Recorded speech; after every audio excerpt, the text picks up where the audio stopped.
بسم اللہ الرحمن الرحیم۔ حضور اکرم صلی اللہ علیہ وآلہ وسلم کے وصال کے بعد ایک لڑکی نے نبوت کا دعویٰ کر دیا۔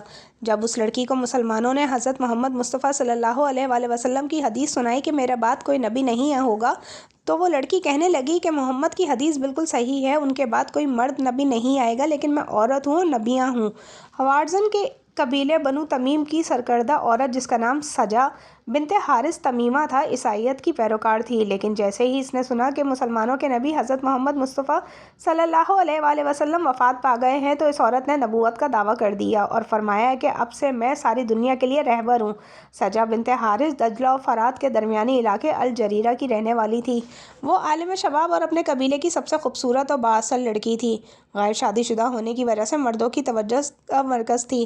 اس کے حسن کے متعلق مورخ لکھتے ہیں کہ بنو تمیم میں اس سے زیادہ حسین عورت کوئی موجود نہ تھی، اور سجا کی شکل و شباہت اور جسم کی ساخت میں کوئی ایسا تاثر تھا جو دیکھنے والوں کو مسحور کر دیتا تھا۔ اس کا زیر لب تبسم اپنا ایک اثر پیدا کرتا تھا، لیکن اس کا اصل حسن اس کے اندر دلربائی میں تھا۔ وہ جب بات کرتی تو اس کے ہاتھوں کی حرکت آنکھوں کے بدلتے ہوئے زاویے اور گردن کے خم دوسروں کے دل موہ لیتے تھے۔ اس لڑکی کی سب سے بڑی خوبی یہ تھی کہ جب بھی کوئی اس لڑکی کو سمجھانے یا ملنے آتا تو وہ اس سے اکیلے کمرے میں ایسے انداز میں ملتی کہ پارسا سے پارسا انسان بھی اس کے سامنے پگھل جاتا اور جاتی دفعہ اس کی نبوت پر ایمان لے کر جاتا۔ نبوت کا اعلان کرتے بنو تمیم اور بنی تغلب اس پر ایمان لے آئے۔ آہستہ آہستہ اس کے چاہنے والوں کی تعداد بڑھنے لگی۔ حذیل بن عمر جو ان کی عیسائیت کا ایک نامور رہنما تھا، وہ دین مسیح چھوڑ کر سجا پر ایمان لے آیا۔ اس کے بعد مالک بن حبیرہ جو کہ تمیم کا ایک بہت بڑا مسلمان سردار تھا، اس نے بھی اس لڑکی سے متاثر ہو کر اس کی نبوت کا اقرار کر لیا اور ترک اسلام کر کے مرتد ہو گیا۔ اسی طرح بہت سے قبائل اسلام چھوڑ کر سجا کے گرویدہ ہو گئے۔ ان دونوں بڑے سرداروں اور مختلف قبیلوں کے سجا پر ایمان لانے سے وہ بہت مضبوط ہو گئی۔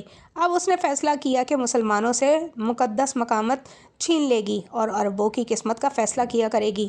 حقیقت میں یہ لڑکی ایک ساحرہ یعنی جادوگرنی تھی، اس لیے اس کے ماننے والے مردوں کے ساتھ ساتھ عورتوں کی تعداد میں بھی اضافہ ہوتا جا رہا تھا، جبکہ مردوں میں اس کے دلدادہ زیادہ تر ہوس پرست ہی تھے، کیونکہ اس نے اپنے امتیوں پر 5 نمازیں تو فرض کر کے رکھی ہی تھیں، لیکن شراب، سور کا گوشت، زناکاری، سود کا کاروبار، زکوٰۃ کی معافی اور رشوت کی اجازت دے رکھی تھی۔ اس لیے جب ہوس پرست اور جنسی درندے اس کے دین پر ایمان لے آئے تھے، ان میں زیادہ تر تعداد عیسائیوں کی تھی۔ اس لڑکی نے مختلف شعبدوں کو موضوع کا نام دے رکھا تھا، مثلاً وہ شیطان اور جنات کی مدد سے لوگوں کو بتایا کرتی تھی کہ ان کے میلوں دور بیٹھے پیارے کیا کر رہے ہیں۔ تاریخ نویس ابوالقاسم رفیق دلاوری ابن اسیر بلازری اور دبستان مذاہب کے حوالوں سے لکھتے ہیں کہ سجا بنت حارث فصیح اور بلیغ اور بلند حوصلہ عورت تھی۔ اسے تقریر و گوئی میں ید تولا حاصل تھا، جدت فہم، جودت طبع اور اثبات رائے میں اپنی نظیر نہیں رکھتی تھی۔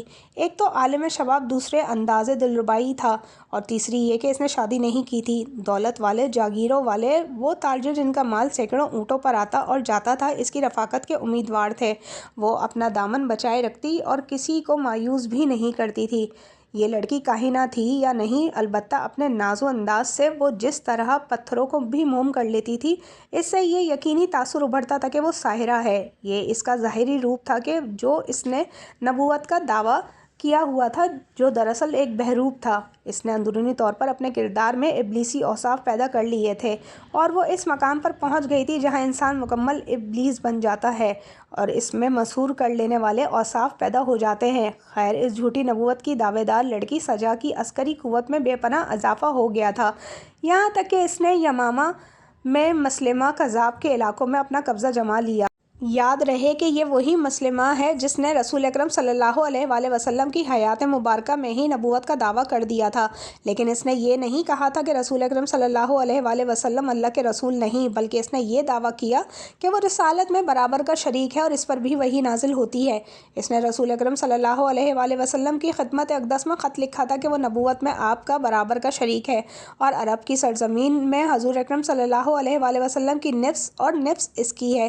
مفسرین لکھتے ہیں کہ جب یہ خط رسول اکرم صلی اللہ علیہ وآلہ وسلم کے پاس پہنچا تو اپنے قاصد سے کہا اگر قاصد کا قتل جائز ہوتا تو میں تجھے قتل کر دیتا۔ خیر جب اس جھوٹی لڑکی نے یمامہ میں مسلمہ کے علاقے جہاں مسلمہ نے نبوت کی دکان سجا رکھی تھی پر قبضہ کرنے کی ٹھانی اور نکل پڑی، مسلمہ بھی اس کا جواب دینے کے لیے آگے بڑھا، مگر وہیں حضرت ابوبکر صدیق کا بھیجا لشکر آنے کی خبر ملی تو وہ رک گیا اور وہ سجا سے مذاکرات کے لیے تیار ہو گیا۔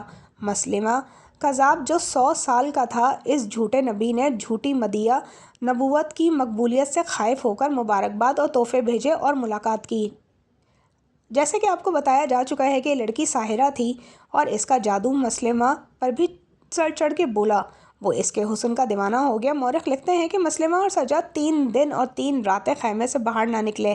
خیمے میں صرف کھانا شراب جاتی تھی۔ باہر کے لوگ پریشان ہوتے رہے کہ یہ کیا معاملہ ہے۔ آخر 4تھے روز وہ باہر نکلے۔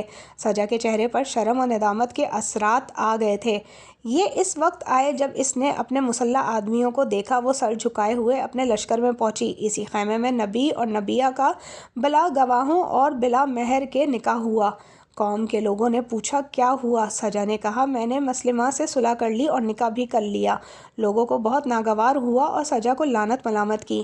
قوم نے پوچھا کہ آخر مہر کیا مقرر ہوا؟ سجا نے کہا کہ اچھا میں پوچھ کر آتی ہوں کہ میرا مہر کیا ہے۔ سجا مسلمہ کے پاس آئی اور مہر کا مطالبہ کیا۔ مسلمہ نے کہا کہ جا اپنے ہمراہیوں سے یہ کہہ دے کہ مسلمہ رسول اللہ نے سجا کے مہر میں 2 نمازیں فجر اور عشاء کی تم سب کو معاف کر دیں، جن کو محمد صلی اللہ علیہ وآلہ وسلم نے تم پر فرض کیا تھا۔ اس شادی کا سب سے بڑا مقصد یہ تھا کہ جھوٹا نبی اور جھوٹی نبیہ کے پیروکاروں کی مل کر ایک فوج تیار کی جائے جو کہ اس فوج سے لڑ سکے جسے حضرت ابوبکر صدیق رضی اللہ تعالیٰ عنہ نے خالد بن ولید کی سربراہی میں بھیجا تھا۔ حضرت خالد بن ولید کی فوج نے مسلمہ کذاب کے لشکر کو شکست دی اور وہ مارا گیا۔ اس عظیم معرکہ میں 700 کے قریب مسلمان بھی شہید ہوئے، جبکہ سجا کے متعلق 2 طرح کی روایات ہیں۔ ایک تو یہ کہ وہ بھی حضرت خالد بن ولید کے لشکر کے ہاتھوں ماری گئی، جبکہ دوسری روایت کے مطابق وہ گرفتار ہو گئی اور مدینہ جا کر اس نے اپنے گناہوں سے توبہ کی اور بقیہ زندگی مسلمان بن کر گزار دی۔ حوالہ جات: تاریخ اسلام جلد 1 صفحہ نمبر 294۔ ناظرین، رسول کریم صلی اللہ علیہ وآلہ وسلم کی حدیث پاک ہے کہ قیامت اس وقت تک قائم نہ ہوگی جب تک 30 جھوٹے دجال نہ نکلیں۔ ان میں سے ہر ایک کو یہی گمان ہوگا کہ وہ اللہ کا رسول ہے، جبکہ ان میں سے 4 عورتیں ہوں گی۔ اللہ اکبر! آئیے میرے ساتھ اس جملے کو پڑھیے: بے شک اللہ ایک ہے اور محمد صلی اللہ علیہ وآلہ وسلم اللہ پاک کے آخری نبی اور رسول ہیں۔ اے اللہ پاک، ہماری زندگی کو اسی عقیدے پر قائم رکھنا اور ہماری موت بھی اسی پر ہو۔ آمین ثم آمین۔